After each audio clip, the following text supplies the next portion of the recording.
ক্ষীরের পুর ভরা নলেন গুড়ের পাটিসাপটা আজ থাকছে সেই রেসিপি। কোনো রকম ননস্টিক তাওয়া ছাড়া এবং কোনো রকম মেজারিং কাপ ছাড়াই কিভাবে পাটিসাপটা বানালে তাওয়ার গায়ে লেগে যাওয়ার কোনো রকম ঝামেলা থাকবে না। এছাড়াও পারফেক্ট পাটিসাপটা বানানোর অনেক রকম টিপস আজকে ভিডিওটিতে থাকছে। তাই আপনাদের কাছে অনুরোধ করব ভিডিওটি একটু বড় হলেও শেষ পর্যন্ত সম্পূর্ণটাই দেখবেন। তারপর আমাকে কমেন্টে জানাবেন বাড়িতে বানিয়ে যে আপনাদের পিঠাগুলো কত সুন্দর হলো। হেসেল লাভার চ্যানেলে আপনাদের সবাইকে স্বাগত।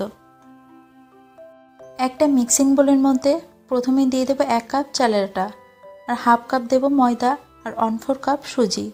দেখুন এখানে যদি আপনাদের কাছে মেজারিং কাপ না থাকে সেক্ষেত্রে যে কোনো একটা বড় কাপ নেবেন অথবা কোনো একটা বোল, সেই পাত্রে 3টে উপকরণ মেপে দেবেন। চালের আটা যতটা দেবেন তার অর্ধেকটা দেবেন ময়দা, আর তারও অর্ধেকটা দেবেন সুজি। ব্যাস এই 3টে মাপে করবেন, দেখবেন ব্যাটারটা ঠিকঠাক হচ্ছে। হাফ কাপ নুন যোগ করে ভালোভাবে মিশিয়ে নিতে হবে। আমি এখানে নলেন গুড় ব্যবহার করেছি 1 কাপ। এখানে আপনারা চাইলে চিনি অথবা পাটালি গুড়টাও ব্যবহার করতে পারেন। এই 3টে উপকরণের সাথে গুড়টা খুব ভালোভাবে মিশিয়ে নেবেন। এদিকে আমি 1.5 কাপ দুধ নিয়েছি। একটা আঙুল দিয়ে চেক করে দেখবেন আঙুল রাখা যাচ্ছে এরকম গরম, মানে উষ্ণ গরমের থেকে একটু কম। খুব বেশি গরম দুধ কিন্তু এখানে ব্যবহার করবেন না। অল্প অল্প করে যোগ করবেন আর ভালোভাবে মেশাতে থাকবেন। খেয়াল রাখবেন যেন কোনো লাম্পস না থাকে।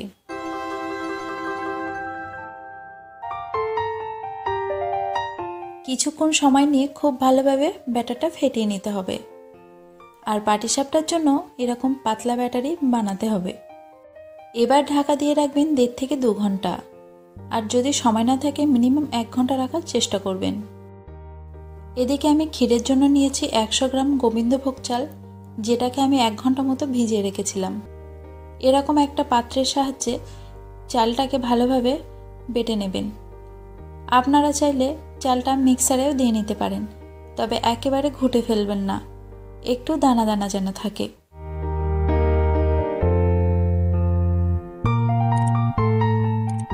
এবার একটা কড়াইতে দিয়ে দেব 1 লিটার লিকুইড দুধ। তারপর বেটে রাখা চালটা দিলাম। দুধটা কিন্তু গরম হওয়ার আগেই এই চালটা দিয়ে দিতে হবে, তা না হলে কিন্তু জমাট বেঁধে যাবে। চালটা দেওয়ার পরপরই একটানা নাড়াচাড়া করবেন। এই সময় গ্যাসের আঁচ মিডিয়াম থাকবে। এভাবে রান্না করতে থাকবেন বেশ কিছুটা সময় নিয়ে।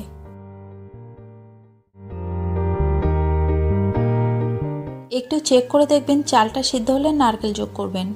একটা মাঝারি সাইজের নারকেলের অর্ধেকটা নিয়েছি। আবারও কিছুক্ষণ রান্না করতে হবে।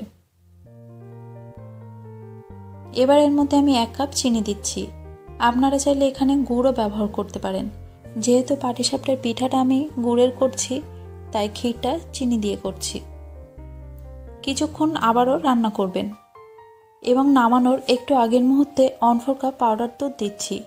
দুধটা একেবারে যোগ না করে দুবারে যোগ করতে হবে।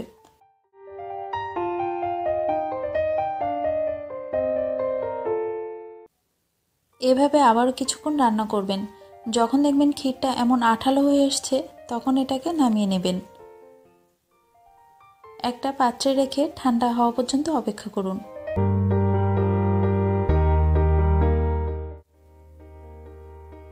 ব্যাটারটা রেস্টে রাখার কারণে অনেকটাই ঘন হয়ে এসছে, তাই কিছুটা সময় নিয়ে খুব ভালোভাবে ফেটিয়ে নেবেন। তারপর আমি এর মধ্যে দুধ যোগ করব। এবার আমি 1/4 কাপ দুধ নিয়েছি। দুধটা এর মধ্যে দিয়ে খুব ভালোভাবে মিশিয়ে নিতে হবে, কারণ পাটিসাপটার ব্যাটার কিন্তু অতটা ঘনর প্রয়োজন হয় না। যেমনটা আমি দেখাচ্ছি এরকম একটা ব্যাটার তৈরি করবেন। একদমই পাতলা না, আবার ঘনও না, একটা মাঝামাঝি মতো। এদিকে গ্যাসের চুলায় বসিয়ে রেখেছি একটা নর্মাল তাওয়া। দিয়ে দিচ্ছি 1/4 টিস্পুন বাটার। চাইলে আপনারা ঘি অথবা সাদা তেলও ব্যবহার করতে পারেন। খুব ভালোভাবে খুন্তির সাহায্যে স্প্রেড করে নেবেন। দেখুন প্রথম পর্যায়ে তাওয়াটা খুব ভালোভাবে গরম করে নিতে হবে এবং দেখবেন তাওয়া থেকে ধোঁয়া উঠছে ঠিক এরকমটা গরম। ব্যাস ওরকম গরম হলে গ্যাসটাকে বন্ধ করে দেবেন। তারপর অপেক্ষা করবেন আবারও ঠান্ডা হওয়া পর্যন্ত। তাওয়াটা যখন দেখবেন ঠান্ডা হয়ে গিয়েছে, তারপর আবারও গ্যাসের ওভেনটা অন করে ব্যাটারটা দেবেন। এই নিয়মে যদি আপনারা করেন তাহলে নর্মাল তাওয়ায়ও তলায় লেগে যাওয়ার কোনো রকম ঝামেলা থাকবে না। এবার এই সময় গ্যাসের আঁচ মিডিয়াম টু লো রাখবেন। তারপর ক্ষীর এর মধ্যে এরকম লম্বাটে করে দিয়ে দিতে হবে।